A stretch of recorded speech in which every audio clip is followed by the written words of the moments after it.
चलिए आज दिल्ली सल्तनत के एक ऐसे दौर में चलते हैं जहां की सबसे बड़ी कहानी यह है कि गुलाम सुल्तान बने। हम बात कर रहे हैं मामलुक वंश की, जिसे हम सब गुलाम वंश के नाम से ज्यादा जानते हैं। बिल्कुल। ये 1206 से 1290 तक लगभग 84 सालों का एक ऐसा दौर था जिसने उत्तरी भारत में तुर्की शासन की सिर्फ नींव नहीं रखी, बल्कि उसका पूरा ढांचा तैयार किया। और इसकी कहानी में ड्रामा, राजनीति और सत्ता का ऐसा खेल है जो किसी भी थ्रिलर से कम नहीं। कहानी शुरू होती है मोहम्मद गोरी के उन तुर्की गुलामों से जिन्होंने सिर्फ वफादारी नहीं दिखाई बल्कि एक पूरा साम्राज्य खड़ा कर दिया। तो आज हमारा मकसद इसी उतार चढ़ाव को समझना है। ये सिर्फ राजाओं के नाम और तारीखें नहीं है। हम ये देखेंगे कि वो कौन सी चुनौतियां थी जिनसे ये सुल्तान रोज जूझ रहे थे, चाहे वो राजपूतों का लगातार प्रतिरोध हो। और सबसे दिलचस्प सवाल जिस पर हम आज गौर करेंगे वो है सुल्तान और उसके सबसे शक्तिशाली तुर्की अमीरों के बीच सत्ता का संघर्ष। ये एक ऐसी अदृश्य जंग थी जो पर्दे के पीछे हमेशा चलती रही। और साथ ही हम देखेंगे कि इस वंश ने प्रशासन, वास्तुकला और संस्कृति पर अपनी क्या छाप छोड़ी जो आज भी हमें दिल्ली में दिखाई देती है। तो कहानी शुरू होती है कुतुबुद्दीन ऐबक से, मोहम्मद गौरी का सबसे भरोसेमंद गुलाम और सेनापति। जब 1206 में गौरी की हत्या हो गई तो ऐबक ने दिल्ली में एक स्वतंत्र सल्तनत की स्थापना कर दी। एक गुलाम अब सुल्तान था। ये अपने आप में कितनी बड़ी बात रही होगी। बहुत बड़ी। उसने शुरुआत में लाहौर को अपनी राजधानी बनाया क्योंकि वहीं से वो पंजाब और अफगानिस्तान के खतरों पर नजर रख सकता था। ऐबक एक बेहतरीन सेनापति तो था, इसमें कोई शक नहीं।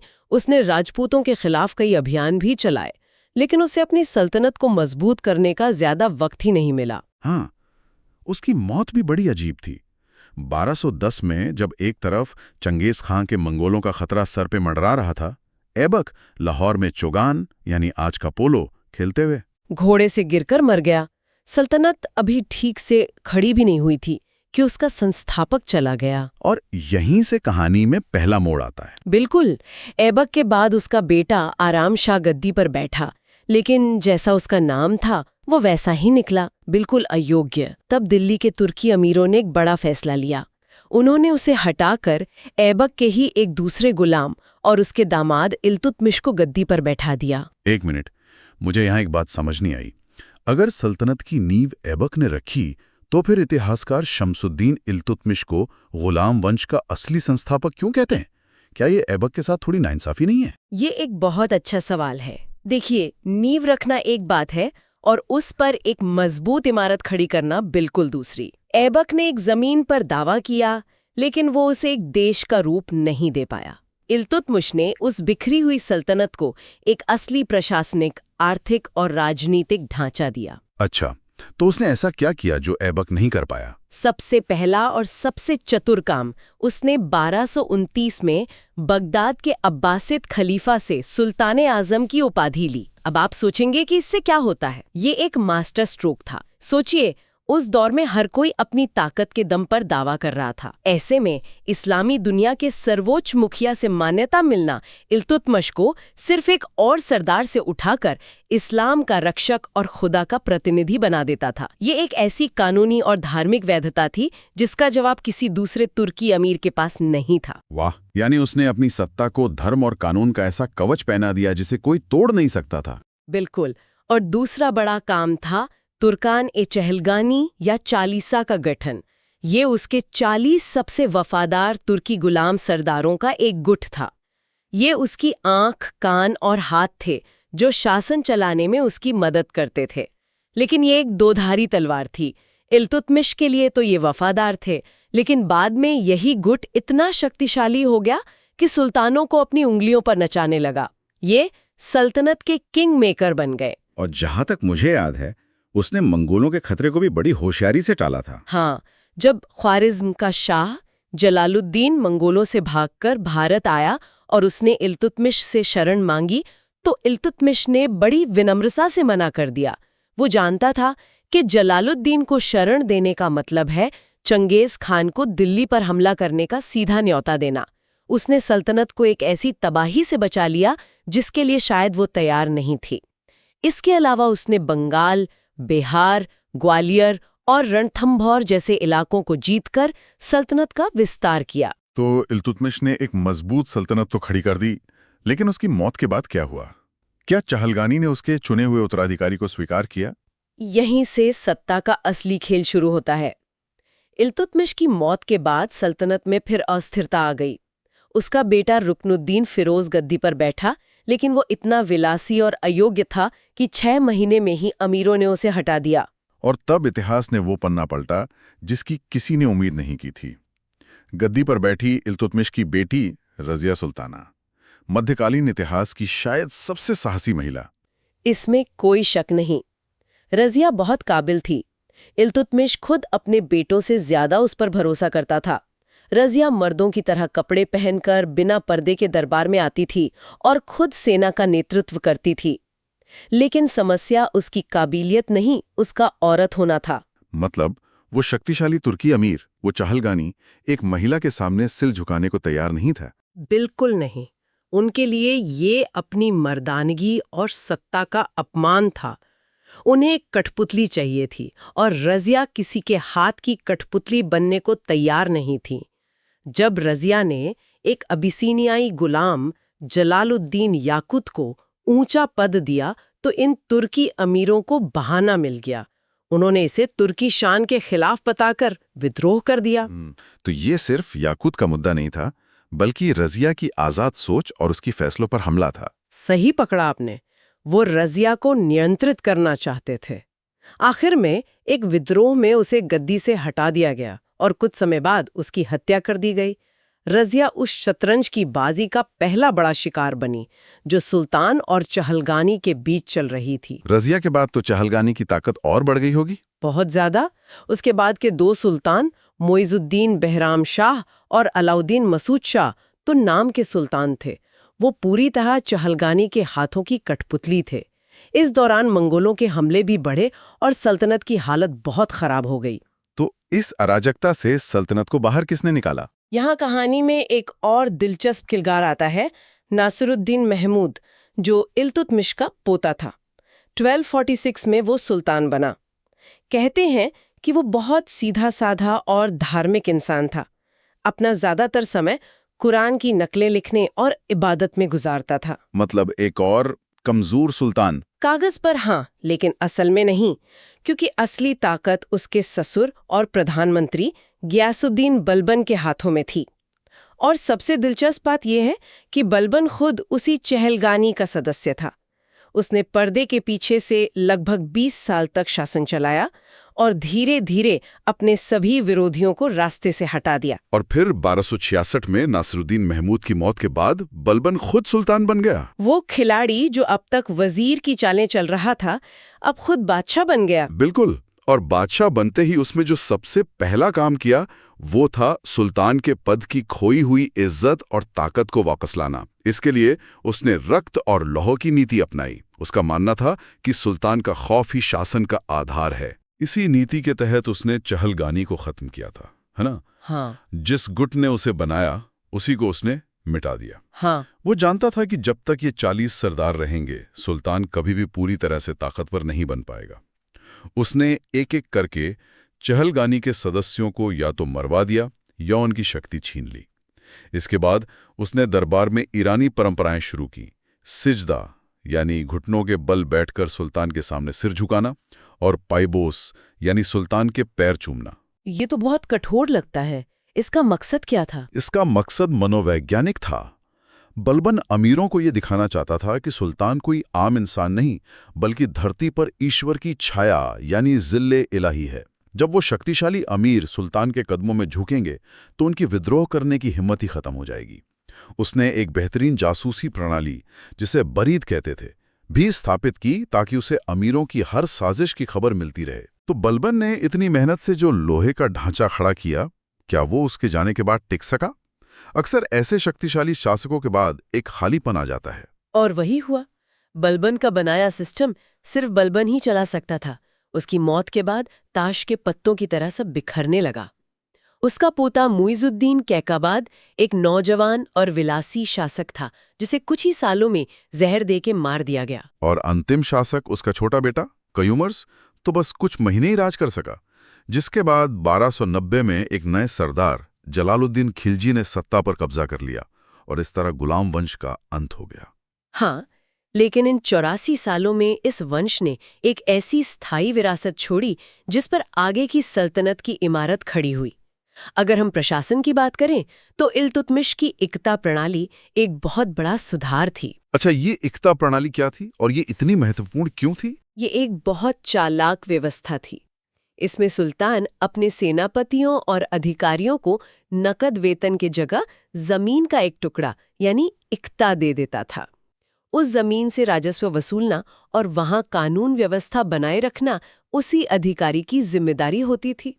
अपने खर्चे और सेना का रखरखाव करने के बाद जो पैसा बचता था वो शाही खजाने में जमा होता था। तो इसका मतलब सुल्तान को बिना खजाने पर सीधा बोझ डाले एक बड़ी सेना मिल जाती थी। बिल्कुल, लेकिन इसका एक साइड इफेक्ट भी था। धीरे धीरे ये इक्तादार अपने अपने इलाकों में छोटे मोटे राजा बन गए, जिससे भविष्य में केंद्र और राज्यों के बीच सत्ता का संघर्ष शुरू हो गया। इसके अलावा वजीर यानी वित्त, दीवाने अर्ज यानी सेना जैसे विभाग भी इसी दौर में स्थापित हुए। और हाँ, मुद्रा में भी बहुत बड़ा काम हुआ। इल्तुतमिश के सिक्के हैं ना, चांदी का टका और तांबे का जीतल। हाँ, उसने पहली बार सल्तनत के लिए एक मानक मुद्रा जारी की, शुद्ध चांदी का टका जिसका वजन लगभग 178 ग्रेन था, और तांबे का जीतल। ये सिक्के इतने अच्छे थे कि पूरे सल्तनत काल में चलते रहे। और वास्तुकला, दिल्ली तो आज भी उस दौर की इमारतों से भरी पड़ी है। सही कहा, इंडो इस्लामिक वास्तुकला की नींव इसी वंश ने रखी। कुतुबुद्दीन ऐबक ने दिल्ली की पहली मस्जिद कुव्वतुल इस्लाम बनवाई। इसकी खास बात यह है कि इसे बनाने में पहले से मौजूद 27 हिंदू और जैन मंदिरों के स्तंभों और सामग्री का इस्तेमाल किया गया था। और दुनिया भर में मशहूर कुतुब मीनार। बिल्कुल, जिसे ऐबक ने सूफी संत कुतुबुद्दीन बख्तियार काकी की याद में शुरू करवाया था, और बाद में इल्तुतमिश ने इसकी 3 और मंजिलें बनवाकर इसे पूरा किया। ये 72.5 मीटर ऊंची मीनार आज भी दिल्ली की पहचान है। इसके अलावा इल्तुतमिश का मकबरा, जिसमें पहली बार स्क्विंज आर्च का इस्तेमाल हुआ, और बलबन का मकबरा, जिसमें पहली बार असली मेहराब या ट्रू आर्च का इस्तेमाल हुआ, इस दौर की इंजीनियरिंग के बेहतरीन नमूने हैं। साहित्य के बारे में क्या उस दौर में कोई बड़ी किताबें भी लिखी गईं? फारसी भाषा दरबार की भाषा थी। मिनहाज उस सिराज की किताब तबकाते नासिरी इसी काल की सबसे महत्वपूर्ण ऐतिहासिक किताब है, जो नासिरुद्दीन महमूद को समर्पित है। और महान कवि और संगीतकार अमीर खुसरो के लंबे और शानदार करियर की शुरुआत भी इसी दौर में बलबन के दरबार से ही हुई थी। तो संक्षेप में कहें तो गुलाम वंश ने दिल्ली सल्तनत को एक राजनीतिक, प्रशासनिक और सांस्कृतिक पहचान दी, जिसने बाद के खिलजी और तुगलक राजवंशों के लिए एक मजबूत नींव का काम किया। तो गुलाम वंश की कहानी सिर्फ राजाओं और लड़ाइयों की नहीं है। ये शून्य से एक साम्राज्य बनाने की कहानी है, एक ऐसी बुनियाद रखने की कहानी है जिस पर अगली कई सदियों तक दिल्ली सल्तनत शान से खड़ी रही। बिल्कुल, इल्तुतमिश और बलबन जैसे शासकों ने न केवल साम्राज्य को भौगोलिक रूप से जोड़ा, बल्कि उसे एक संस्थागत रूप भी दिया। चाहे वो प्रशासन हो, मुद्रा हो या फिर वास्तुकला, उनकी बनाई व्यवस्थाएं बहुत लंबे समय तक कायम रहीं। कर समझते थे, जो सुल्तानों को बनाते और हटाते थे। आखिर में उन्हीं में से एक बलबन ने उस पूरे अभिजात वर्ग की शक्ति को हमेशा के लिए कुचल दिया। और ये हमें सत्ता की प्रकृति के बारे में सोचने पर मजबूर करता है कि सत्ता के शिखर पर पहुंचने के बाद उसे बनाए रखने के लिए अक्सर उसी सीढ़ी को तोड़ना पड़ता है जिस पर चढ़कर कोई ऊपर आया हो। बलबन ने ठीक यही किया। उसने ये साबित कर दिया कि सल्तनत में सिर्फ एक ही ताकत हो सकती है, और वो है सुल्तान।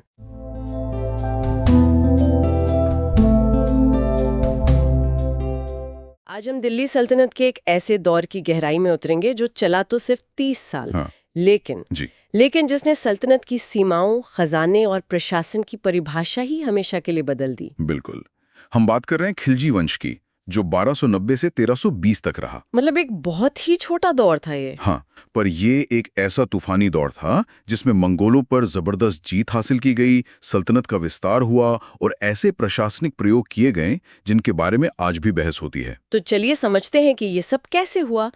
शुरुआत करते हैं खिलजी वंश की स्थापना से। गुलाम वंश के पतन के बाद ये अचानक सत्ता के केंद्र में कैसे आ गए? देखिए, ये कोई अचानक हुई घटना नहीं थी, बल्कि दरबार में चल रही उथल-पुथल का एक नतीजा थी। अच्छा। खिलजी असल में तुर्की मूल के ही थे, लेकिन वो लंबे समय से अफगानिस्तान के खिल्ज इलाके में बसे हुए थे। तो दिल्ली के जो तुर्की अमीर थे वो उन्हें खुद से थोड़ा अलग समझते थे। और गुलाम वंश के आखिरी दौर में जब सुल्तान कमजोर पड़ गए तो जलालुद्दीन फिरोज खिलजी, जो एक बहुत काबिल और अनुभवी सेनापति थे, जी। वो धीरे धीरे ताकतवर होते गए अच्छा, तो वो पहले से ही सल्तनत के एक अहम किरदार थे। और उन्होंने बस मौके का फायदा उठाया। हाँ, जब आखिरी गुलाम सुल्तान कैकाबाद पूरी तरह से शासन चलाने में नाकाम रहे तो जलालुद्दीन ने 1290 में उन्हें हटाकर सत्ता अपने हाथ में ले ली। और इसी को खिलजी क्रांति भी कहते हैं ना? बिल्कुल, ये शब्द बहुत बड़ा लगता है पर इसका एक गहरा मतलब है। वो क्या? इसने इस धारणा को तोड़ दिया कि सल्तनत पर सिर्फ ऊंचे तुर्की खानदानों का ही हक है। खिलजियों का सत्ता में आना इस बात का सबूत था कि अब काबिलियत और सैन्य ताकत ऊंचे खानदान से ज्यादा मायने रखती है। ये तो वाकई एक बड़ा सामाजिक और राजनीतिक बदलाव था। हाँ, इसने सल्तनत की राजनीति के दरवाजे दूसरों के लिए भी खोल दिए। लेकिन जलालुद्दीन का शासनकाल, जैसा कि हम जानते हैं, बहुत लंबा नहीं चला। वो किस तरह के शासक थे? वो अपने दौर के हिसाब से काफी नरम दिल और कह सकते हैं रहमदिल इंसान थे।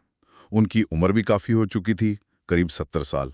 अच्छा। उन्होंने बिना खून बहाए शासन करने की नीति अपनाई, जो उस जमाने में लगभग अनसुनी बात थी। हाँ। तो ये एक क्लासिक मामला है जहां एक शासक की दयालुता ही उसकी सबसे बड़ी कमजोरी बन गई। सही कहा। और इस विडंबना का सबसे बड़ा प्रतीक था उनका अपना भतीजा और दामाद अलाउद्दीन खिलजी। जलालुद्दीन उसे बेटे की तरह मानते थे, लेकिन अलाउद्दीन की नजरें तो तख्त पर थीं। उसने 1296 में देवगिरी पर एक बहुत सफल हमला किया और वहां से बेहिसाब दौलत लूट कर लाया। और फिर उसी दौलत का इस्तेमाल उसने सुल्तान के खिलाफ किया। हाँ, उसने जलालुद्दीन को कड़ा मानेकपुर में मिलने के लिए बुलाया। बहाना यह था कि वो लूटी हुई दौलत उन्हें सौंपना चाहता है। और वहीं पर धोखा हुआ। बिल्कुल। जैसे ही बूढ़े सुल्तान ने उसे गले लगाया, अलाउद्दीन के इशारे पर उनकी हत्या कर दी गई। ये दिल्ली सल्तनत के इतिहास की सबसे बड़ी धोखेबाजियों में से एक थी। और यहीं से खिलजी वंश और शायद सल्तनत का सबसे शक्तिशाली और क्रूर दौर शुरू होता है। अलाउद्दीन खिलजी 1296 से 1316 तक 20 साल का शासन। उसके दौर को इतना असाधारण क्यों माना जाता है? सिर्फ इसलिए कि उसने साम्राज्य का विस्तार किया? विस्तार तो एक पहलू है, और वो भी जबरदस्त।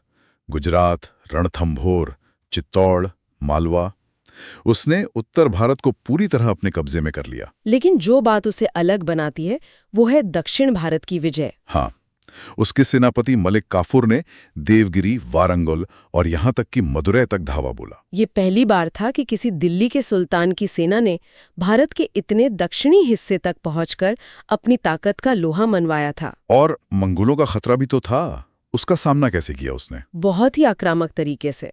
उसके शासनकाल में मंगोलों ने कई बड़े हमले किए, कुछ तो दिल्ली के दरवाजे तक पहुंच गए थे। बाप रे। लेकिन अलाउद्दीन ने न सिर्फ उन्हें हर बार हराया, बल्कि एक रक्षात्मक नीति की जगह आक्रामक नीति अपनाई।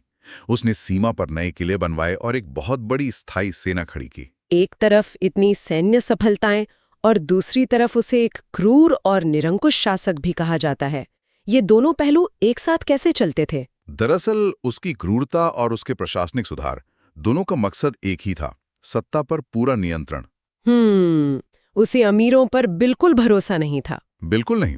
उसे लगता था कि अमीरों के पास ज्यादा पैसा और मेलजोल के मौके ही विद्रोह की वजह बनते हैं, इसलिए उसने उनकी जमीनें छीन ली, शराब और पार्टियों पर पाबंदी लगा दी। और एक मजबूत जासूसी नेटवर्क भी बनाया। हाँ, जो हर अमीर की हर हरकत पर नजर रखता था। एक तरह से उसने सल्तनत को एक केंद्रीयकृत लगभग पुलिस स्टेट में बदल दिया था। आप कह सकते हैं। 1316 में जब उसकी मौत हुई तो उसने एक ऐसा साम्राज्य छोड़ा जो आकार में विशाल और प्रशासन में मजबूत था, लेकिन ये मजबूती एक ही धागे से बंधी थी, खुद अलाउद्दीन के डर से। और जैसे ही वो धागा टूटा, पूरा ढांचा बिखरने लगा। अलाउद्दीन के बाद ये पतन इतनी तेजी से क्यों हुआ? ये अत्यधिक केंद्रीकरण का संकट कहलाता है। अलाउद्दीन ने अमीरों की ताकत इतनी ज्यादा कुचल दी थी कि उसके जाने के बाद कोई भी योग्य या शक्तिशाली अमीर सल्तनत को संभालने की स्थिति में ही नहीं था। उसने एक वैक्यूम बना दिया था। हाँ, जिसे उसके अयोग्य बेटों और मलिक काफूर जैसी साजिशों ने भर दिया। पहले उसका नाबालिग बेटा शहाबुद्दीन गद्दी पर बैठा, लेकिन असली ताकत काफूर के हाथ में थी, जिसे जल्दी ही मार दिया गया। और फिर उसका दूसरा बेटा आया, कुतुबुद्दीन मुबारक शाह। हाँ, और वो अपने पिता से बिल्कुल उल्टा था, विलासी और कमजोर। उसने अलाउद्दीन की सारी सख्त नीतियां पलट दी, जिससे अमीरों को फिर से सिर उठाने का मौका मिल गया। और फिर अराजकता फैल गई। बिल्कुल। और अंत में 1320 में उसके ही एक पसंदीदा गुलाम खुसरो खान ने उसकी हत्या कर दी और खुद सुल्तान बन बैठा। तो सिर्फ 4 साल में खिलजी वंश का आखिरी शासक एक खिलजी भी नहीं था। सही पकड़ा। खुसरो खां के सत्ता में आने से तुर्की अमीरों में खलबली मच गई और पंजाब के गवर्नर गियासुद्दीन तुगलक ने विद्रोह का झंडा उठा लिया और तुगलक वंश की स्थापना की। हाँ, उसने दिल्ली पर हमला किया, खुसरो खां को हराया और मार दिया। इस तरह जो साम्राज्य अलाउद्दीन ने 20 साल की मेहनत और खून खराबे से बनाया था, वो उसकी मौत से सिर्फ 4 साल के अंदर ताश के पत्तों की तरह ढह गया। ये इतनी तेजी से हुआ पतन हमें सोचने पर मजबूर करता है। चलिए उसी सिस्टम को, उसके मशहूर सुधारों को थोड़ा और करीब से देखते हैं। उसकी बाजार नियंत्रण नीति के बारे में बहुत सुना है। क्या ये वाकई इतनी अनोखी थी? ये उस जमाने के हिसाब से क्रांतिकारी आर्थिक प्रयोग था।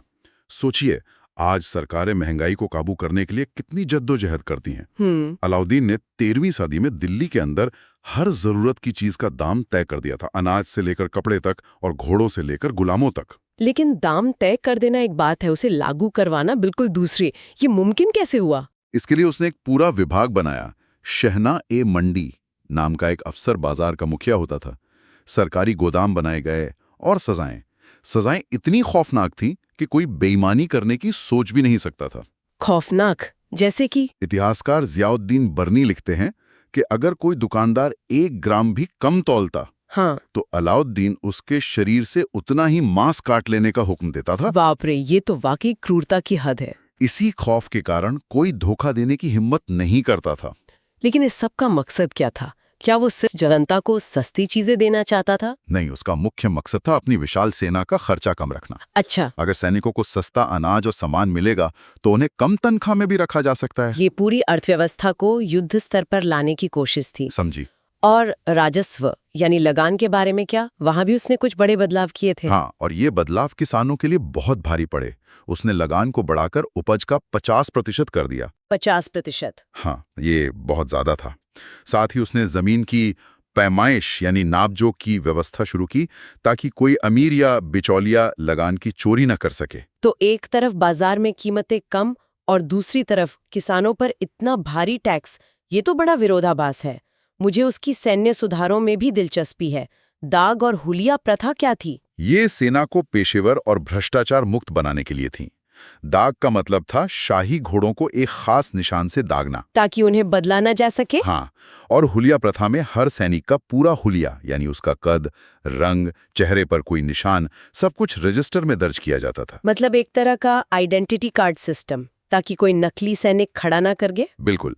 ये बहुत कारगर तरीके थे जिनसे सेना की क्षमता और अनुशासन दोनों में जबरदस्त सुधार हुआ। इन सुधारों को देखकर लगता है कि अलाउद्दीन हर चीज पर अपना पूरा नियंत्रण चाहता था। लेकिन क्या इस दौर में सिर्फ लड़ाई और प्रशासन ही था? कला और वास्तुकला का क्या हुआ? ये दिलचस्प है कि इतने कठोर शासन के बावजूद इस दौर में वास्तुकला ने एक नई ऊंचाई हासिल की। इंडो इस्लामिक शैली जो गुलाम वंश में शुरू हुई थी, अब और परिपक्व हो गई। जैसे कि सिरी फोर्ट? हाँ, उसने मंगोल हमलों से बचने के लिए दिल्ली में दूसरा शहर बसाया, जिसे सिरी फोर्ट कहते हैं। लेकिन सबसे प्रसिद्ध है अलाई दरवाजा।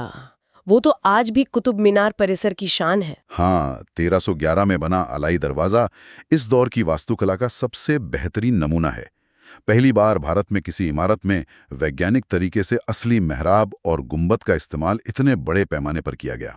वो लाल बलुआ पत्थर और सफेद संगमरमर का मेल बहुत खूबसूरत है। हाँ, और उस पर कुरान की आयतें और जाली का बारीक काम, ये सब मिलकर उसे एक शाहकार बनाते हैं। ये सिर्फ एक दरवाजा नहीं, बल्कि सल्तनत के आत्मविश्वास और ताकत का प्रतीक था। वास्तुकला तो ठीक है, लेकिन साहित्य का क्या? इस दौर का जिक्र अमीर खुसरो के बिना तो बिल्कुल अधूरा है। बिल्कुल अधूरा है। अमीर खुसरो इस दौर के सबसे बड़े सांस्कृतिक प्रतीक थे। वो एक कवि, संगीतकार, इतिहासकार और सूफी संत सब कुछ थे। वो अलाउद्दीन के दरबारी कवि थे। हाँ, और उन्हें तूतिए हिंद यानी हिंदुस्तान का तोता भी कहा जाता है। उन्होंने अलाउद्दीन की जीतों पर खजाइन उल फुतूह नाम की किताब भी लिखी है, लेकिन उनका योगदान इससे कहीं ज्यादा बड़ा है ना? बहुत ज्यादा। उन्होंने फारसी शायरी में भारतीय विषयों को जगह दी। उन्होंने हिंदी की बोलियों, खासकर खड़ी बोली को फारसी के साथ मिलाकर एक नई भाषा की नींव रखी। जिसे बाद में हिंदुस्तानी और फिर उर्दू और हिंदी के रूप में जाना गया। बिल्कुल। कव्वाली और सितार जैसे वाद्य यंत्रों को लोकप्रिय बनाने का श्रेय भी उन्हें ही दिया जाता है। तो वो एक तरह से उस गंगा जमुनी तहजीब के प्रतीक थे जिसके बारे में हम आज बात करते हैं। एकदम सही। उनका काम दिखाता है कि राजनीतिक तनावों के बावजूद समाज के स्तर पर सांस्कृतिक मेलजोल जारी था। अच्छा, एक आखिरी सवाल जो मेरे मन में आ रहा है, अलाउद्दीन धर्म को लेकर कैसा था? क्या उसने उलेमा या धार्मिक गुरुओं को ज्यादा महत्व दिया? यहीं पर वो बाकी सुल्तानों से अलग था। उसने साफ तौर पर ऐलान किया था कि वो शासन के मामलों में उलेमा का दखल बर्दाश्त नहीं करेगा। ये तो उस जमाने के हिसाब से बहुत बड़ी बात थी। बहुत बड़ी। उसका मानना था कि मैं नहीं जानता कि क्या शरीयत के हिसाब से जायज है और क्या नाजायज। मैं वही करता हूं जो राज्य के लिए अच्छा होता है। और उसने खुद को सिकंदर सानी यानी दूसरा सिकंदरी की उपाधि भी दी। हाँ, ये सब उसकी असीम महत्वाकांक्षा को दिखाता है। वो खुद को ही सर्वोच्च शक्ति मानता था। तो अगर हम सब कुछ समेटें तो खिलजी वंश जो सिर्फ 30 साल चला, उसने दिल्ली सल्तनत को एक क्षेत्रीय ताकत से एक अखिल भारतीय साम्राज्य में बदल दिया। हाँ, अलाउद्दीन के दौर में सल्तनत अपने शिखर पर पहुंची। उसके साहसिक और क्रूर सुधारों ने एक ऐसा केंद्रीकृत ढांचा तैयार किया जैसा पहले कभी नहीं देखा गया था। उसकी सैन्य ताकत, बाजार नीतियां और शानदार वास्तुकला, ये सब उसकी विरासत का हिस्सा हैं। और उसने बाद के शासकों के लिए एक मिसाल कायम की, भले ही वो मिसाल क्रूरता और अत्यधिक नियंत्रण की थी। और यहाँ हमारे श्रोताओं के लिए सोचने वाली बात ये है कि एक ऐसा साम्राज्य जो प्रशासनिक और सैन्य रूप से इतना शक्तिशाली और केंद्रीकृत था, वो अपने सबसे मजबूत शासक की मृत्यु के बाद महज 4 साल में ही क्यों ढह गया? क्या अत्यधिक नियंत्रण ही व्यवस्था को इतना भंगुर बना देता है कि एक व्यक्ति के हटते ही वो बिखर जाती है? या फिर किसी भी सल्तनत की मजबूती सिर्फ उसके शासक की व्यक्तिगत काबिलियत पर ही निर्भर करती है, ना कि उसके बनाए गए सिस्टम पर?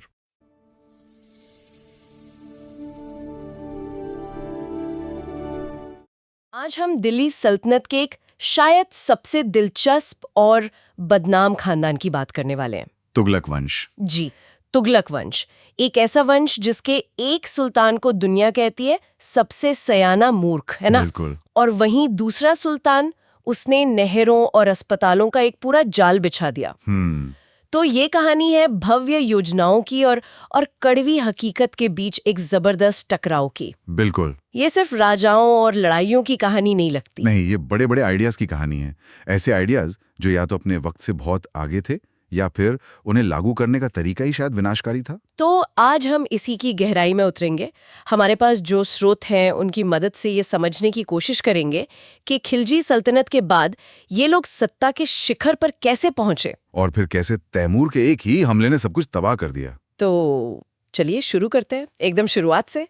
खिलजी वंश का जब अंत हुआ तो जाहिर है उथल पुथल का माहौल होगा। उस माहौल में तुगलक वंश की नींव किसने और कैसे रखी? इसकी नींव रखी गाजी मलिक ने, जो गद्दी पर बैठने के बाद गियासुद्दीन तुगलक कहलाए। अच्छा। वो खिलजी सेना में एक बहुत काबिल और अनुभवी कमांडर थे। जब खिलजी वंश के आखिरी शासक खुसरो खान ने सत्ता संभाली तो सल्तनत में काफी असंतोष था। गाजी मलिक ने इसी मौके का फायदा उठाया, दिल्ली पर चढ़ाई की, खुसरो खान को हराया और 1320 में खुद सुल्तान बन गए। अच्छा, तो एक सैन्य कमांडर से सीधे सुल्तान? जी। लेकिन इनके परिवार के बारे में भी कुछ दिलचस्प बातें हैं ना? ये भी अच्छी। इनका ताल्लुक कहाँ से था? हाँ, और यही बात तुगलक वंश को दूसरों से थोड़ा अलग करती है। वो इंडो तुर्क मूल के थे। इंडो तुर्क? जी। कहा जाता है कि गियासुद्दीन के पिता एक तुर्क गुलाम थे जो बलबन के समय भारत आए थे और उनकी माँ एक हिंदू थी। अच्छा। कुछ स्रोत तो यही बताते हैं कि वो जाट समुदाय से थीं, तो इस वंश की शुरुआत ही एक मिलीजुली विरासत से हुई। ये तो वाकई एक अनोखी शुरुआत है। तो एक संस्थापक के तौर पर गियासुद्दीन का शासनकाल कैसा रहा? क्या उन्होंने सल्तनत को वो स्थिरता दी जिसकी उस वक्त जरूरत थी? उन्होंने पूरी कोशिश की। उनका शासनकाल सिर्फ 5 साल का था, 1320 से 1325 तक, लेकिन उन्होंने व्यवस्था को पटरी पर लाने का बहुत काम किया। वो एक मंझे हुए प्रशासक थे। उन्होंने लगान व्यवस्था को सुधारा, किसानों पर बोझ कम किया और साम्राज्य विस्तार भी जारी रखा। बंगाल और वारंगल जैसे इलाके जो हाथ से निकल गए थे उन्हें वापस जीता। और उन्होंने मंगोलों से बचाव के लिए भी तो कुछ खास किया था। दिल्ली में आज भी उसके निशान मौजूद हैं। आपने सही पकड़ा, मंगोलों का खतरा उस वक्त भी बना हुआ था। तो उनसे दिल्ली को महफूज रखने के लिए गियासुद्दीन ने एक नया किलाबंद शहर बसाया, तुगलकाबाद। जी, तुगलकाबाद, अगर आप आज भी उसके खंडहर देखें तो उसकी विशाल ढलान वाली दीवारें देखकर अंदाजा होता है कि इसे सुरक्षा को सबसे ऊपर रखकर बनाया गया था। हाँ, वो ढलान वाली दीवारें जिन्हें बैटर होल्स कहते हैं, वो तो तुगलक वास्तुकला की पहचान बन गई। बिल्कुल। लेकिन उनका अंत बड़ा नाटकीय और रहस्यमयी तरीके से हुआ। हाँ, बहुत। 1325 में जब वो बंगाल के एक सफल अभियान से लौट रहे थे तो दिल्ली के पास उनके स्वागत के लिए एक लकड़ी का भव्य मंडप बनाया गया था। कहा जाता है कि जैसे ही सुल्तान ने मंडप में प्रवेश किया वो ढह गया और उसी में दबकर उनकी मौत हो गई। जी। और शक की सुई उनके अपने बेटे पर जाती है। बिल्कुल, ये मंडप उनके बेटे जौना खान ने ही बनवाया था, जो बाद में मोहम्मद बिन तुगलक के नाम से मशहूर हुआ। अच्छा। कई इतिहासकारों जैसे इब्न बतूता का तो मानना है कि ये एक सोची समझी साजिश थी, पर ये कभी साबित नहीं हो सका। नहीं, कभी नहीं। लेकिन इस घटना के बाद ही सल्तनत के सबसे विलक्षण और विवादास्पद सुल्तान का दौर शुरू हुआ। मोहम्मद बिन तुगलक, वो नाम जिस पर इतिहासकार आज तक बहस करते हैं। कोई उन्हें जीनियस कहता है, कोई पागल। सबसे बुद्धिमान नूतक का खिताब भी उन्हीं के नाम है। ऐसा क्या था इस शख्स में? देखिए, वो अपने समय के शायद सबसे पढ़े लिखे इंसानों में से एक थे। उन्हें दर्शन, तर्कशास्त्र, गणित, खगोल विज्ञान, कई भाषाओं का ज्ञान था। हाँ, उनकी सोच क्रांतिकारी थी। वो सल्तनत को जड़ से बदलना चाहते थे, नए नए प्रयोग करना चाहते थे। समस्या उनके विचारों में नहीं थी, बल्कि उन्हें लागू करने के तरीकों में थी। बिल्कुल, वो बहुत बेसब्र थे और अक्सर क्रूर भी हो जाते थे। उनके प्रयोगों की बात करते हैं। सबसे पहला और शायद सबसे बड़ा दांव था राजधानी बदलने का, दिल्ली से दौलताबाद। यह आइडिया आया कहाँ से? देखिए, आइडिया बुरा नहीं था।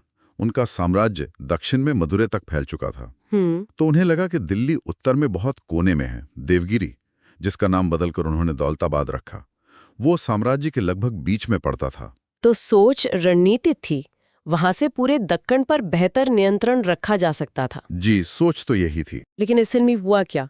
वो तो एक भयानक तबाही में बदल गया। तबाही में ही बदल गया। सुल्तान ने सिर्फ सरकारी दफ्तर नहीं, बल्कि दिल्ली की पूरी आबादी को दौलताबाद चलने का हुक्म दे दिया। हाँ, गर्मियों के मौसम में करीब 1500 किलोमीटर का पैदल सफर। अरे बाप रे। रास्ते में हजारों लोग भूख, प्यास और थकावट से मर गए। जो पहुंचे, उन्हें नया शहर रास नहीं आया। और फिर कुछ सालों बाद सबको वापस दिल्ली लौटने का हुक्म। जी, इस आने जाने में दिल्ली पूरी तरह उजड़ गई और सल्तनत को भारी नुकसान हुआ। ये तो कल्पना से भी परे हैं। और फिर आया उनका दूसरा बड़ा आइडिया, टोकन करेंसी, सांकेतिक मुद्रा। ये क्या था? और ये आइडिया तो कमाल का था। आज हम जिसे फिएट करेंसी कहते हैं, मतलब ऐसा पैसा जिसकी कीमत सोने चांदी से नहीं बल्कि सरकार की गारंटी से होती है। बिल्कुल वही कॉन्सेप्ट था। दुनिया में चांदी की कमी हो रही थी, तो सुल्तान ने कहा कि हम चांदी के टंका सिक्के के बराबर कीमत के तांबे और पीतल के सिक्के चलाएंगे। वो 700 साल पहले ये करने की सोच रहे थे। जी। लेकिन ये भी फेल हो गया। इसमें क्या गड़बड़ हुई?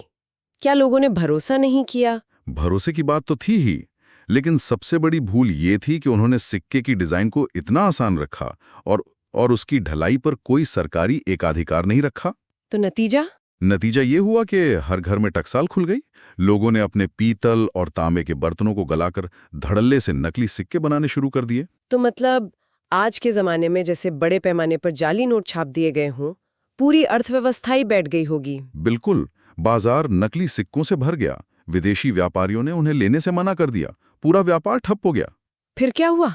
आखिर में सुल्तान को अपनी इज्जत बचाने के लिए सारे तांबे पीतल के सिक्के वापस लेने पड़े और उनके बदले खजाने से असली चांदी के सिक्के देने पड़े। यानी शाही खजाना लगभग खाली हो गया। जी, इस एक फैसले ने खजाने को बहुत बड़ा नुकसान पहुंचाया। आप उनके विचारों को क्रांतिकारी कह रही हैं, लेकिन क्या उन्हें अव्यावहारिक कहना ज्यादा सही नहीं होगा? यही तो बहस का सबसे बड़ा मुद्दा है। क्या एक शासक का काम सिर्फ बड़े सपने देखना है या उन्हें जमीन पर उतारना भी है? सही सवाल है। उनके दो और बड़े फैसले थे जो गलत साबित हुए। एक, उन्होंने गंगा यमुना के बीच के उपजाऊ दोआब इलाके में लगन अचानक 50% तक बढ़ा दिया। अच्छा। और ये फैसला तब लिया गया जब वहां सूखा पड़ा हुआ था।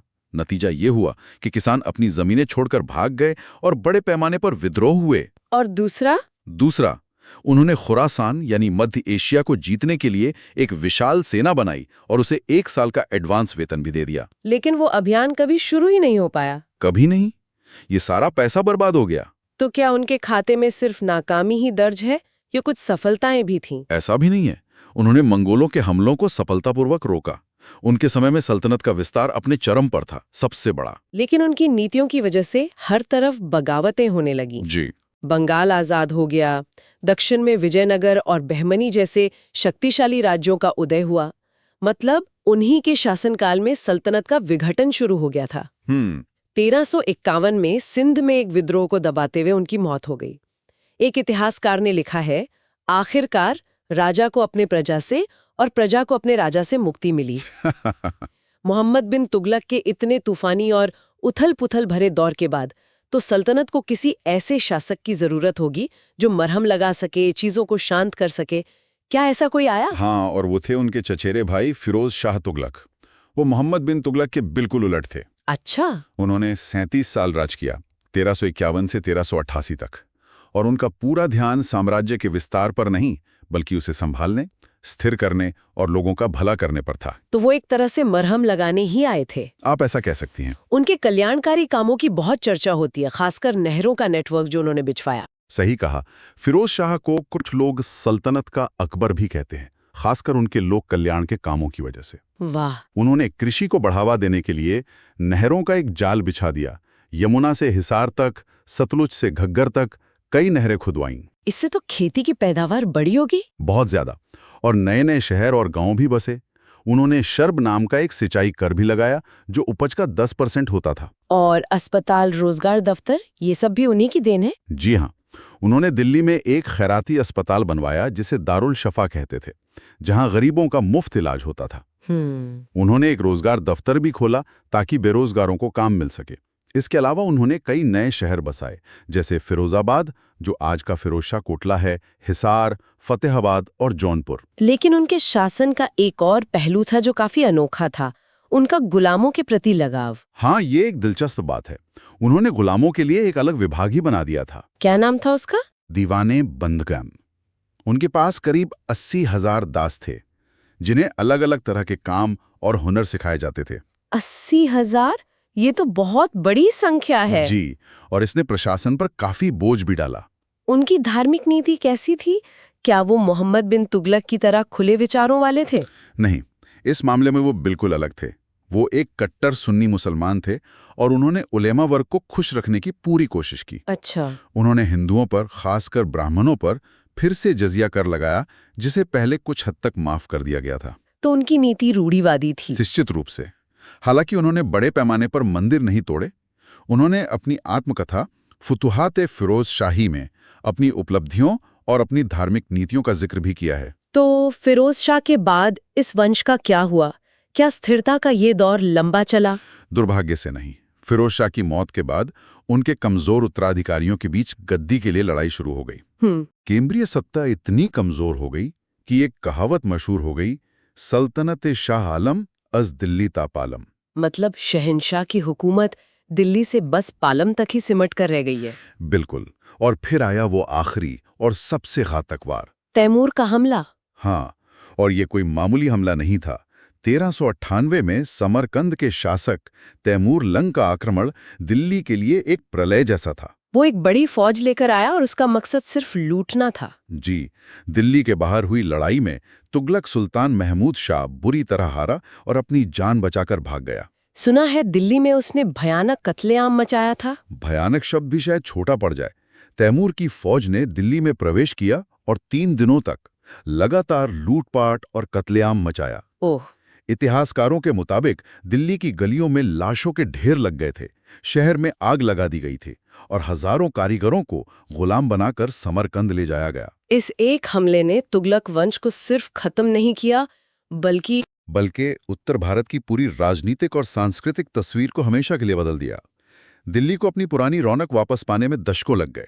ये तो बहुत ही भयानक अंत था। अगर हम पूरी तुगलक वंश को देखें तो प्रशासन और वास्तुकला के अलावा साहित्य में भी तो कुछ काम हुआ। हाँ, साहित्य के क्षेत्र में इस काल का सबसे बड़ा नाम है ज़ियाउद्दीन बर्नी। उन्होंने तारीख़ फिरोज शाही लिखी, जो खिलजी और तुगलक काल के इतिहास को समझने के लिए सबसे महत्वपूर्ण स्रोतों में से एक है। खुद फिरोज शाह ने भी अपनी आत्मकथा लिखी, वास्तुकला की बात हम कर ही चुके हैं।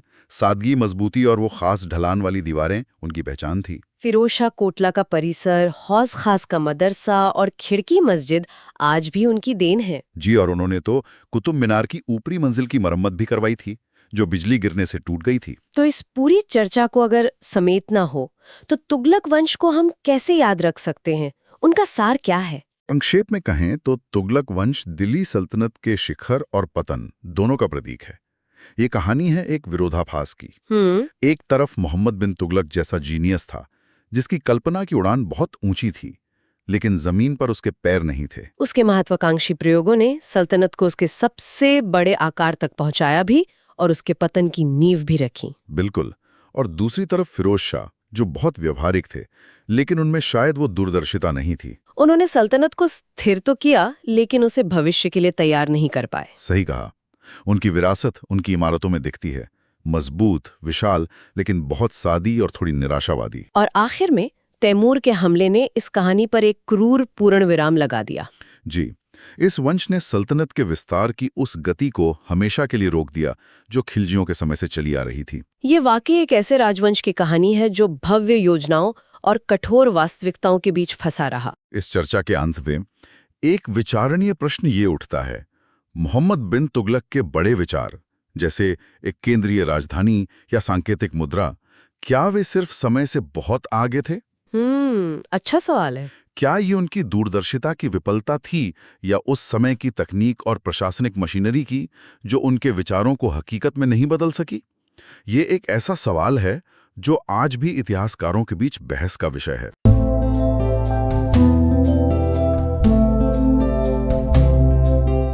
चलिए आज की गहरी पड़ताल शुरू करते हैं। आज हम दिल्ली सल्तनत के इतिहास के एक ऐसे कोने में झांकेंगे जहां अक्सर इतिहासकारों की नज़र भी सरसरी तौर पर ही पड़ती है, सैयद राजवंश। बिल्कुल, और ये दिलचस्प इसलिए है क्योंकि ये राजवंश एक पहेली जैसा है। तुगलकों के शानदार पतन और लोदियों के शक्तिशाली उदय के बीच फंसे हुए सिर्फ 37 साल।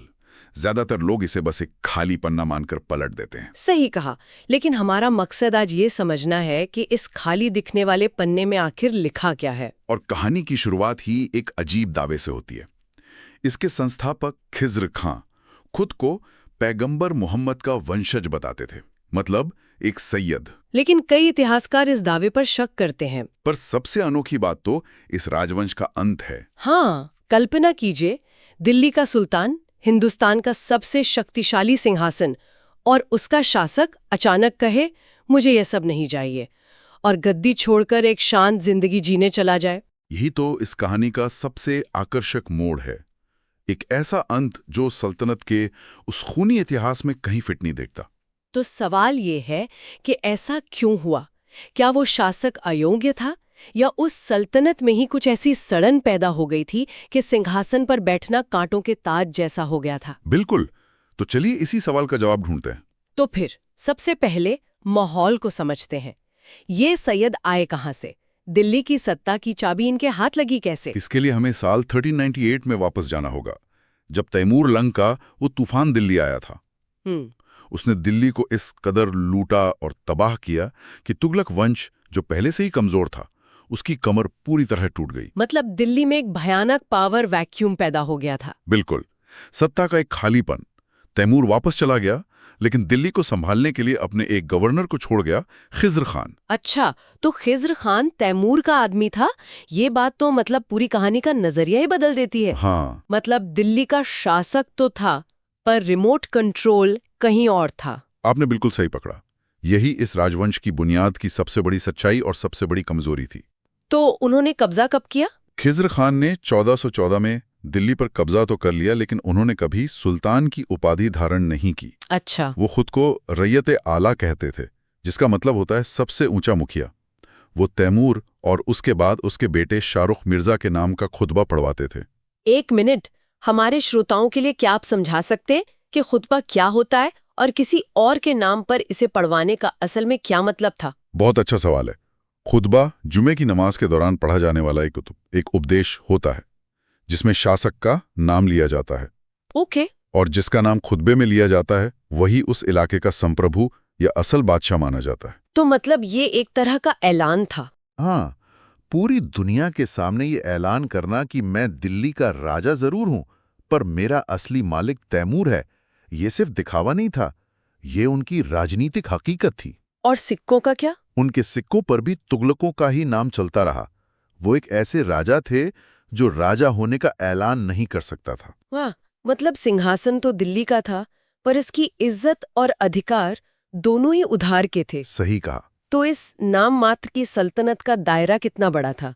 क्या वो पूरे हिंदुस्तान पर राज कर रहे थे? हिंदुस्तान तो छोड़िए, उनका असली नियंत्रण सिर्फ दिल्ली और उसके आसपास के कुछ 100 किलोमीटर के इलाके, जिसे दुआब कहते हैं, वहीं तक सीमित था। मतलब बंगाल, गुजरात, मालवा। ये सब ताकतवर राज्य बन चुके थे और पूरी तरह से आजाद थे। खिज़्र खां का पूरा शासनकाल, जो 1414 से 1421 तक था, वो बस दिल्ली के आसपास के जमींदारों से टैक्स वसूलने और उनके विद्रोहों को कुचलने में ही बीत गया। यानी वो सल्तनत की खोई हुई शान लौटाने का सपना भी नहीं देख सकते थे। नहीं, बस जो बचा था उसे बचाने की कोशिश कर रहे थे। तो शुरुआत ही बहुत कमजोर थी। तो क्या उनके बेटे मुबारक शाह ने इस स्थिति को बदलने की कोई कोशिश की? मुबारक शाह, जो 1421 में गद्दी पर बैठे, वो अपने पिता से एक कदम आगे थे। कैसे? उन्होंने सुल्तान की उपाधि धारण की और तैमूर के वंशजों का नाम खुतबे से हटवा दिया। अच्छा, तो ये एक तरह से पूरी आजादी का ऐलान था। हाँ बिल्कुल, उन्होंने अपने नाम के सिक्के भी जारी करवाए। लेकिन कागज पर आजादी का ऐलान करना एक बात है और उसे जमीन पर हकीकत बनाना दूसरी। मतलब चुनौतियां जस की तस थीं। उससे भी ज्यादा। जौनपुर में शर्की सुल्तान बहुत ताकतवर हो गए थे और वो दिल्ली पर कब्जे का सपना देख रहे थे। मुबारक शाह को लगातार उनसे लड़ना पड़ा। पंजाब में खोखर जनजाति का विद्रोह एक बड़ा सिरदर्द बना हुआ था। वो लगातार साम्राज्य को बचाने की लड़ाई लड़ते रहे। लेकिन उन्होंने कुछ बसाया भी था, है ना? हाँ, इसी बीच उन्होंने एक अच्छा काम किया। यमुना के किनारे मुबारकाबाद नाम का एक शहर बसाया। अपने नाम पर शहर, ये तो सुल्तानों की परंपरा रही है। लेकिन इस दिखावे की आजादी का अंत कैसे हुआ?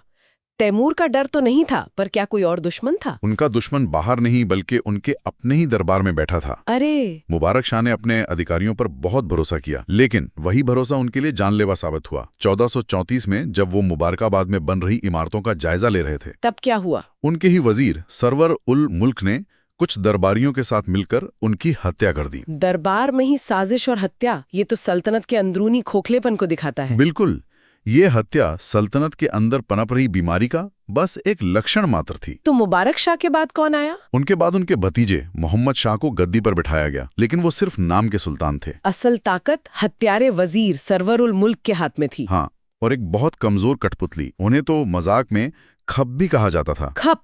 जी, जिसका मतलब होता है एक बेहद कमजोर या निकम्मा शासक। उनके दौर में सल्तनत और भी सिकुड़ गई। मालवा के सुल्तान ने दिल्ली पर चढ़ाई कर दी।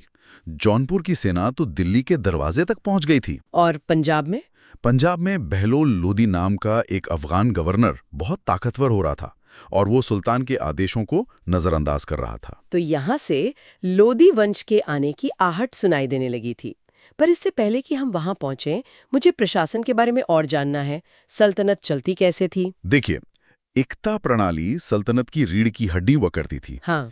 इसमें गवर्नरों को तनख्वाह की जगह एक इलाका यानी इक्ता दे दिया जाता था।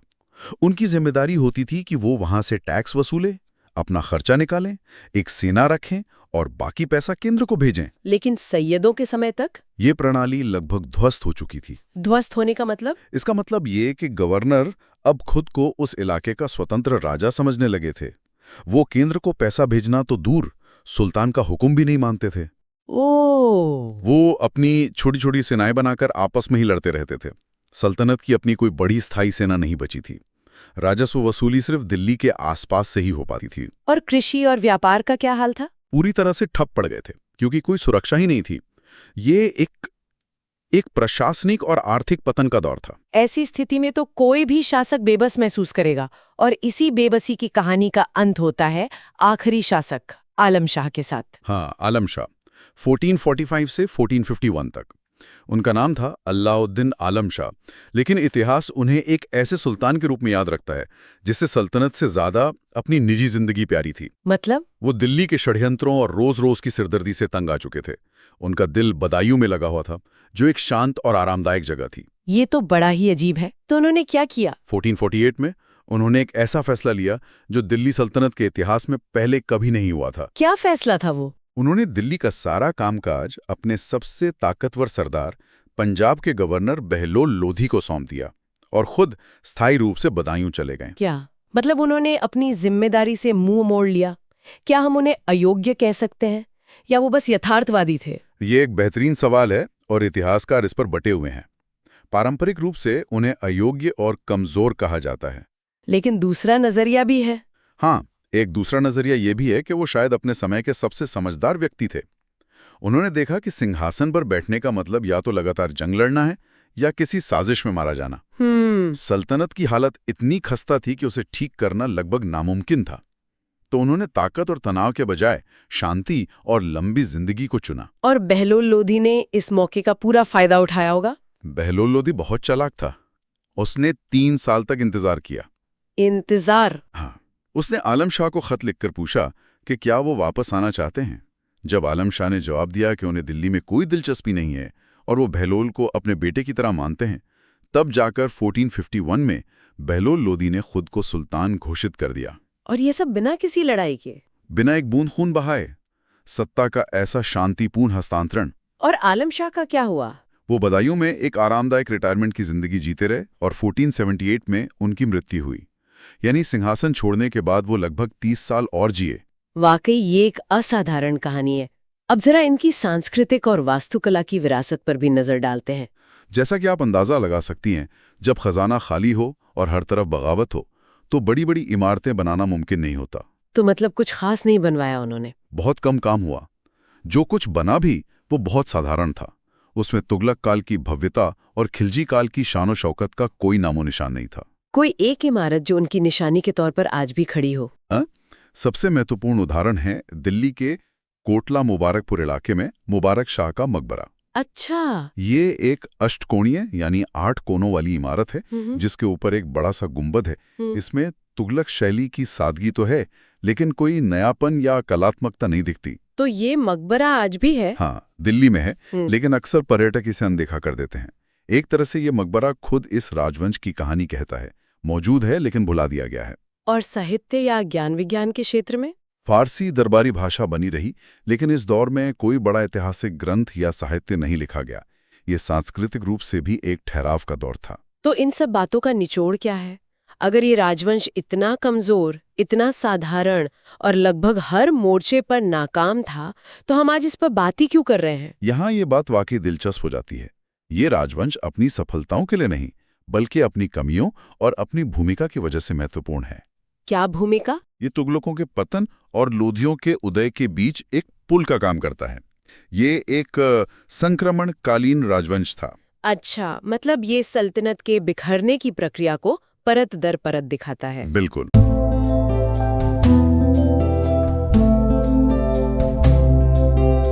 दिल्ली सल्तनत के इतिहास के आखिरी अध्याय में आपका स्वागत है।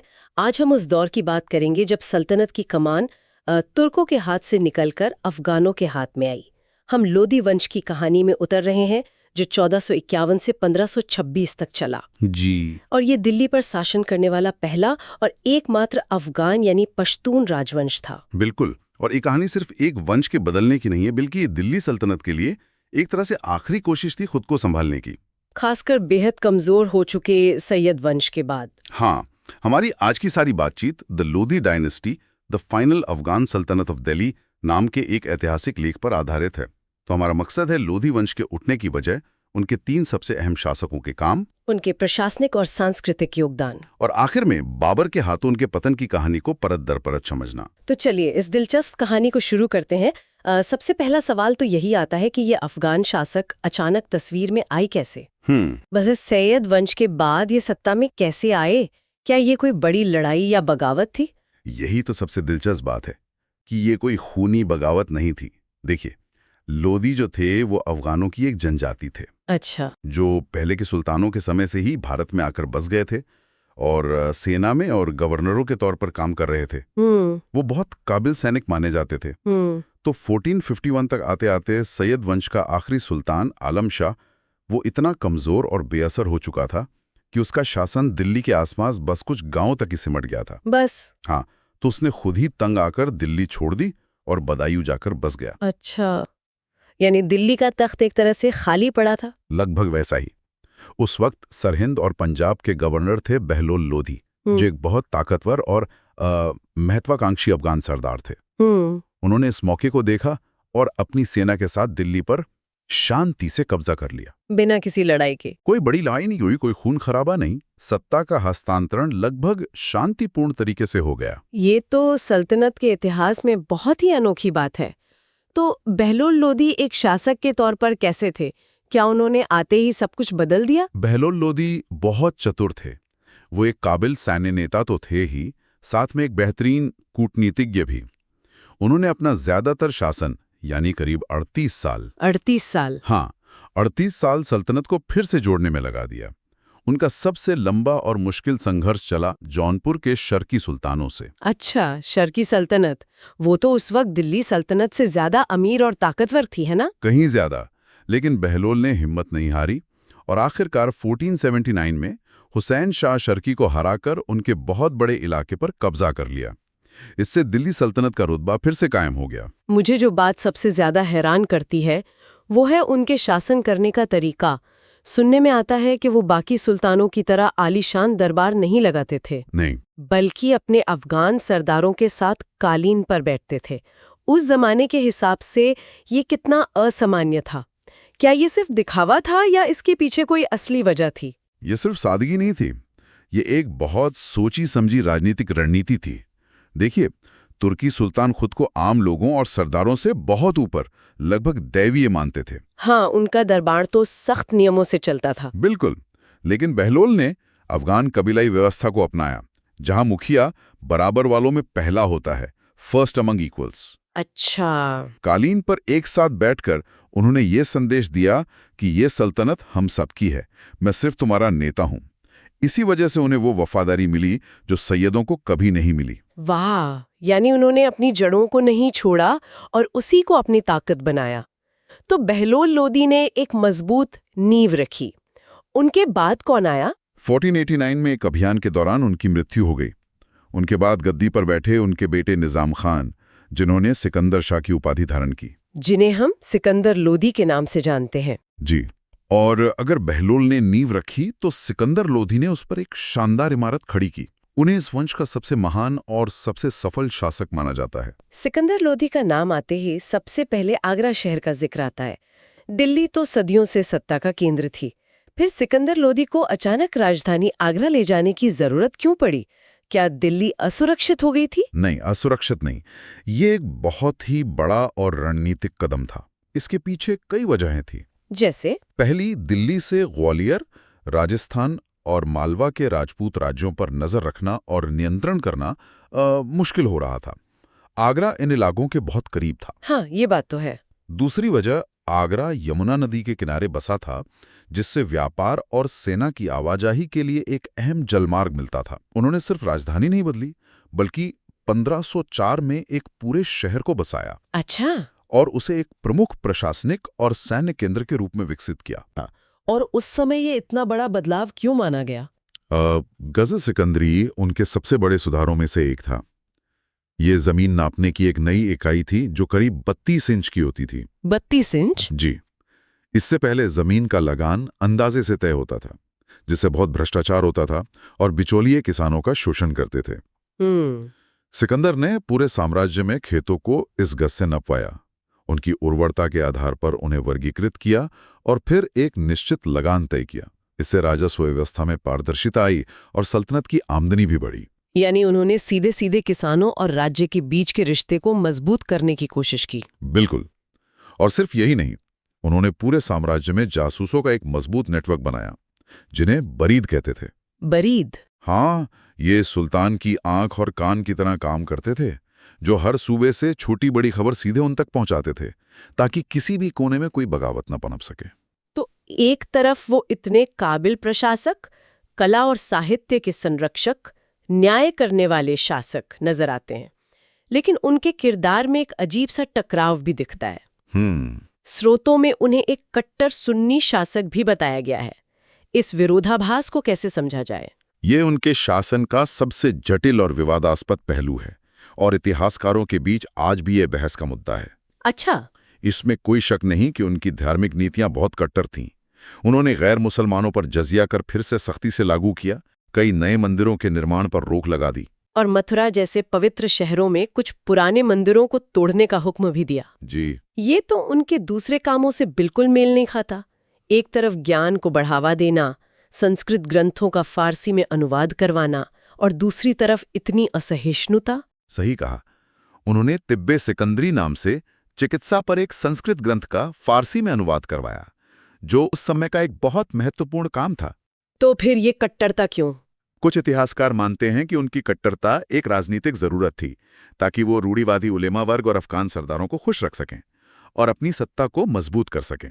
और दूसरे? जबकि दूसरे मानते हैं कि ये उनके व्यक्तिगत विश्वास का प्रतिबिंब था। सच शायद इन दोनों के बीच में कहीं है, लेकिन ये उनके शासन का एक ऐसा दाग है जिसे नजरअंदाज नहीं किया जा सकता। 1517 में उनकी मृत्यु हो गई और यहीं से शायद इस मजबूत इमारत में दरारें पड़नी शुरू हो गईं। उनके बेटे और आखिरी लोधी शासक इब्राहिम लोधी के दौर में ऐसा क्या हुआ कि 75 साल की सल्तनत सिर्फ 9 साल में बिखर गई? इब्राहिम लोधी, जो 1517 से 1526 तक रहे, वो अपने पिता और दादा से बिल्कुल अलग थे। जहां बहलोल ने सरदारों को बराबर का मान दिया और सिकंदर ने उन पर मजबूती से नियंत्रण रखा, वहीं इब्राहिम घमंडी और शक्की मिजाज के थे। उन्होंने अपने सबसे वफादार और पुराने अफगान सरदारों को शक की नजर से देखना शुरू कर दिया। यानी उन्होंने उसी नींव पर हमला कर दिया जिस पर लोधी सल्तनत खड़ी थी, अफगान भाईचारा। आपने बिल्कुल सही पकड़ा। आप सोचिए, जिन अफगान सरदारों ने अपनी तलवार के दम पर इस सल्तनत को खड़ा किया था, इब्राहिम लोधी उन्हें दरबार में घंटों खड़ा रखते थे, सबके सामने उनकी बेइज्जती करते थे। कईयों को तो उन्होंने मरवा भी दिया था। हाँ, ये सिर्फ घमंड नहीं था, ये राजनीतिक आत्महत्या थी। इससे सरदारों में डर और नफरत फैल गई। और इसी का नतीजा था कि उनके अपने ही लोगों ने उनके खिलाफ साजिश की। हाँ, और ये लोधी वंश के पतन का सबसे बड़ा कारण बना। जब सरदारों को लगा कि इब्राहिम के रहते वो सुरक्षित नहीं है, तो पंजाब के गवर्नर दौलत खान लोधी और इब्राहिम के अपने चाचा आलम खान लोधी ने काबुल के शासक जहीरुद्दीन मोहम्मद बाबर को भारत पर हमला करने का न्योता भेज दिया। जी, उन्होंने सोचा था कि बाबर आएगा, इब्राहिम को हटाएगा, दिल्ली को लूटेगा और वापस चला जाएगा, और फिर वो लोग राज करेंगे। लेकिन ऐसा हुआ नहीं, और फिर हुई पानीपत की पहली लड़ाई 1526 में। एक ऐसी लड़ाई जिसने हिंदुस्तान का इतिहास हमेशा के लिए बदल दिया। बिल्कुल। इब्राहिम लोधी की सेना तो बहुत बड़ी थी, कहते हैं 1 लाख सैनिक थे। फिर बाबर की छोटी सी सेना कैसे जीत गई? ये सैन्य इतिहास के सबसे बेहतरीन उदाहरणों में से एक है। बाबर अपने साथ 2 ऐसी चीजें लेकर आया था जो भारत में नहीं थीं। क्या? तोपे और तुलुगमा युद्ध नीति। इब्राहिम की सेना बड़ी जरूर थी, लेकिन पारंपरिक तरीके से लड़ती थी। बाबर ने अपनी तोपों को बैलगाड़ियों की आड़ में छिपाकर बीच में खड़ा कर दिया। अच्छा। और ये तुलुगमा नीति क्या थी? तुलुगमा एक तरह की घेराबंदी की रणनीति थी। बाबर ने अपनी सेना को कई टुकड़ों में बांट दिया। एक हिस्सा सामने से लड़ रहा था और बाकी घुड़सवारों के 2 दल दाएं और बाएं से घूमकर अचानक इब्राहिम की सेना के पीछे पहुंच गए। एकदम से ही। इससे पहले कि इब्राहिम की विशाल सेना समझ पाती कि हमला किधर किधर से हो रहा है, वो चारों तरफ से घिर गई। सामने तोपों की मार और बाकी तरफ से घुड़सवारों के हमले। हाँ, उनकी सेना में भगदड़ मच गई। इब्राहिम लोधी लड़ते हुए मारे गए और इसी के साथ लोधी वंश और दिल्ली सल्तनत दोनों का अंत हो गया। तो इब्राहिम लोधी के साथ वंश का तो अंत हो गया और मुगलों का दौर शुरू हुआ। लेकिन क्या इसका मतलब ये है कि लोधियों की 75 साल की हुकूमत का कोई निशान नहीं बचा? नहीं, ऐसा नहीं है। उनकी विरासत क्या थी, प्रशासन से लेकर इमारतों तक, जो आज भी हमें देखने को मिलती है? उनकी विरासत बहुत महत्वपूर्ण है, खासकर इसलिए क्योंकि वो सल्तनत और मुगल काल के बीच एक पुल का काम करते हैं। प्रशासन में, जैसे हमने बात की, सिकंदर लोधी की राजस्व प्रणाली गज़े सिकंदरी इतनी अच्छी थी कि बाद में शेरशाह सूरी और अकबर ने भी इसी को आधार बनाया। बिल्कुल। उन्होंने जो इक्ता यानी सैन्य सेवा के बदले जमीन देने की प्रणाली को सुधारा और जो बरीद यानी जासूसों का नेटवर्क बनाया, वो भी आने वाले शासकों के काम आया। और वास्तुकला, जब भी कोई दिल्ली में लोधी गार्डन जाता है तो वहां की खूबसूरत इमारतें ध्यान खींचती हैं। वो सब इसी दौर की हैं। हाँ, वो लोधी वास्तुकला के बेहतरीन नमूने हैं। इस काल में वास्तुकला में एक नया अंदाज आया। एक तो अष्टकोणीय यानी 8 कोनों वाले मकबरे बनाने की शैली बहुत लोकप्रिय हुई। और दूसरा बागों के बीच में मकबरे और मस्जिदें बनाने का चलन शुरू हुआ, जो बाद में मुगलों की पहचान बन गया। लोधी गार्डन में सिकंदर लोधी का मकबरा इसका पहला बड़ा उदाहरण माना जाता है। मैंने पढ़ा है कि सिकंदर लोधी के मकबरे में दोहरे गुंबद का इस्तेमाल हुआ था, जो भारत में शायद पहली बार था।